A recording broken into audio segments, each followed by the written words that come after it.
What is up, Algebra 1? This is lesson 88. Our objective is, how do you multiply and divide rational expressions?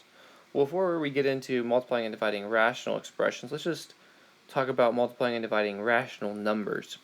So remember, if you have like 1/5 times 2/3, you're just going to multiply the top and multiply the bottom. So it'd be 1 times 2 over 5 times 3. So that's going to be 2 over 15. Or if you have something like this, 3/4 times 2/5. Remember that 4 is the same thing as 2 times 2. So then you can reduce a 2 from the top and a 2 from the bottom. So you just multiply 3 times 1, which comes out to be, so I can say 3 times 1 over 2 times 5, which is 3 over 10. 3 over 10. So you can reduce from top and bottom. And we'll apply that same principle whenever working with monomials or any kind of rational expressions. So here, this is example 1a. First of all, I'm just going to look at the constants that are in front. So there's a 6, there's a 21, there's a 7, and a 3.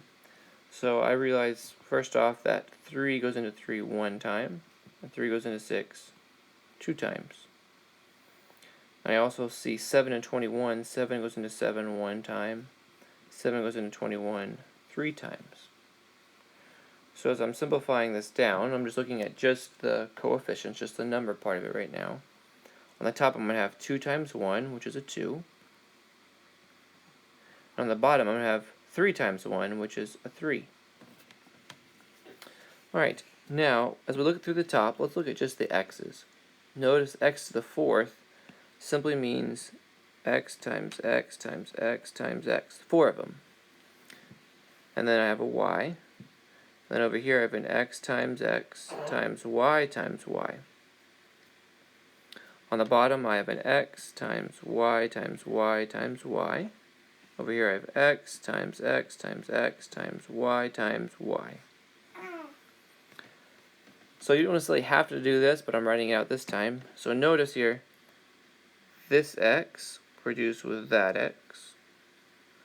I can reduce this one with this one with this one, and this one with this one. And I don't see any more x's on the bottom that I could reduce with the 2 on the top here on the right. So then I'm just going to write x squared, because there's 2 x's left right there. Now, similarly, I have a y here that will reduce with that y. I have a y here that will reduce with that one. A y that will reduce with that one. So the only thing left as far as y's are these y's right there. And so I'll just write that as y squared on the denominator. Clean this up just a little bit. I'll say this is 2x squared over 3y squared. And that is going to be my answer. I cannot reduce the x squareds and the y squareds, even though they both have a matching 2 on the exponent, because, well, these are x's and these are y's. And your x might ask why if you're trying to reduce those or something weird. Alright, let's do one more here. I'm looking at the numbers, and I have a 6 and a 3 on top, and I have a 5 and a 7 on the bottom. So I'm not seeing a way that I can reduce those. So then I'm going to say 6 times 3, which is 18. 5 times 7, which is 35. And then same thing with the variables. Notice all my x's are on top. I have 2 x's here and 1 more x there. And I have 4 y's here and 1 more y there.